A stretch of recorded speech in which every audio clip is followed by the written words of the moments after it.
కీర్తనల గ్రంథం 105వ కీర్తన. యెహోవాకు కృతజ్ఞతాస్తుతులు చెల్లించుడి, ఆయన నామమును ప్రకటన చేయుడి. జనములలో ఆయన కార్యములను తెలియజేయుడి. ఆయనను గూర్చి పాడుడి, ఆయనను కీర్తించుడి. ఆయన ఆశ్చర్య కార్యములన్నిటిని గూర్చి సంభాషణ చేయుడి. ఆయన పరిశుద్ధ నామమును బట్టి అతిశయించుడి. యెహోవాను వెదకువారు హృదయమందు సంతోషించుదురుగాక. యెహోవాను వెదకుడి, ఆయన బలమును వెదకుడి. ఆయన సన్నిధిని నిత్యము వెదకుడి. ఆయన దాసుడైన అబ్రహాము వంశస్థులారా, ఆయన ఏర్పరచుకొనిన యాకోబు సంతతి వారలారా, ఆయన చేసిన ఆశ్చర్య కార్యములను జ్ఞాపకం చేసుకొనుడి. ఆయన చేసిన సూచక క్రియలను, ఆయన నోటి తీర్పులను జ్ఞాపకం చేసుకొనుడి. ఆయన మన దేవుడైన యెహోవా. ఆయన తీర్పులు భూమి యందంతట జరుగుచున్నవి.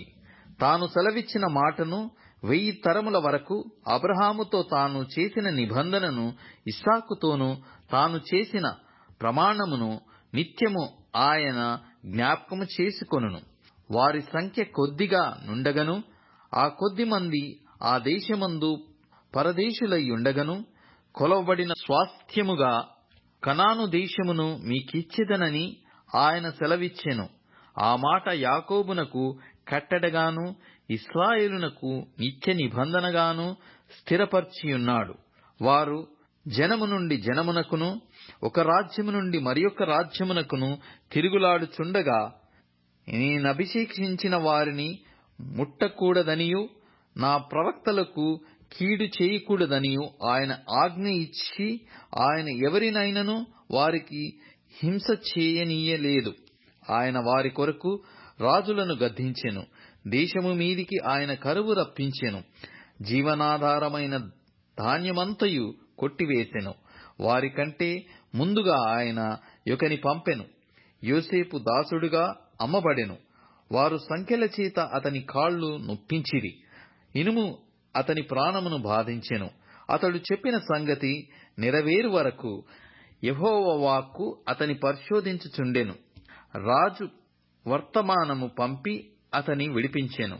ప్రజల నేలినవాడు అతని విడుదల చేసెను. ఇష్టప్రకారము అతడు తన అధిపతుల నేలుటకును, తన పెద్దలకు బుద్ధి చెప్పుటకును, తన ఇంటికి యజమానునిగాను, తన యావదాస్తి మీద అధికారిగాను అతని నియమించెను. ఇశ్రాయేలు ఐగుప్తులోనికి వచ్చెను. యాకోబు హాము దేశమందు పరదేశిగా నుండెను. ఆయన తన ప్రజలకు బహు సంతాన వృద్ధి కలగజేసెను. వారి విరోధుల కంటే వారికి అధిక బలము దయచేసెను. తన ప్రజలను పగచేయునట్లును, తన సేవకుల ఎడల యుక్తిగా నడుచునట్లును ఆయన వారి హృదయములను త్రిప్పెను. ఆయన తన సేవకుడైన మోషేను, తాను ఏర్పరచుకొనిన అహరోనును పంపెను. వారు ఐగుప్తీయుల మధ్యను ఆయన సూచక క్రియలను, మహాదేశములో మహత్కార్యములను జరిగించిరి. ఆయన అంధకారము పంపి చీకటి కమ్మజేసెను. వారు ఆయన మాటను ఎదిరింపలేదు. ఆయన వారి జలములను రక్తముగా మార్చెను. వారి చేపలను చంపెను. వారి దేశములో కప్పలు నిండెను. అవి వారి రాజుల గదులలోనికి వచ్చెను. ఆయన ఆజ్ఞ ఇయ్యగా జోరీగలు పుట్టెను. వారి ప్రాంతములన్నిటిలోనికి దోమలు వచ్చెను. ఆయన వారి మీద వడగండ్లు వాన కురిపించెను. వారి దేశములో అగ్నిజ్వాలలు పుట్టించెను. వారి ద్రాక్ష తీగలను, వారి అంజూరపు చెట్లను పడగొట్టెను. వారి ప్రాంతముల యందలి వృక్షములను విరగగొట్టెను. ఆయన ఆజ్ఞ ఇయ్యగా పెద్ద మిడతలను, లెక్కలేని చీడపురుగులను వచ్చెను. అవి వారి దేశపు కూర చెట్లన్నిటినీ, వారి భూమి పంటలను తినివేసెను.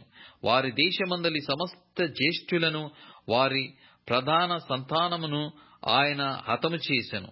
అక్కడ నుండి తన జనులకు వెండి బంగారములతో ఆయన రప్పించెను. వారి గోత్రములలో నిస్సత్వ చేత తొట్రిల్లు వాడొక్కడైనను లేకపోయెను. వారి వలన ఐగుప్తీయులకు భయము పుట్టెను. వారు బయలు వెళ్ళినప్పుడు ఐగుప్తీయులు సంతోషించి, వారికి చాటుగా నుండుటకై ఆయన మేఘమును కల్పించెను. రాత్రి వెలుగునిచ్చుటకై అగ్నిని కలగజేసెను. వారు మనవి చేయగా ఆయన పూరేళ్లను రప్పించెను. ఆకాశములో నుండి ఆహారమునిచ్చి వారిని తృప్తిపరచెను. బండను చీల్చగా నీళ్లు ఉబికి వచ్చెను. ఎడారులలో అవి ఏరులై పారెను. ఏలయనగా ఆయన తన పరిశుద్ధ వాగ్దానమును తన సేవకుడైన అబ్రహామును జ్ఞాపకము చేసుకుని, ఆయన తన ప్రజలను సంతోషముతోనూ తాను ఏర్పరచుకొనిన వారిని ఉత్సాహ ధ్వనితోనూ వెలుపలికి రప్పించెను.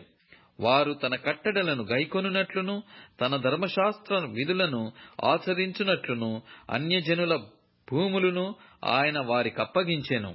జనముల కష్టార్జితమును వారు స్వాధీనపరచుకొనిరి. యెహోవాను స్తుతించుడి.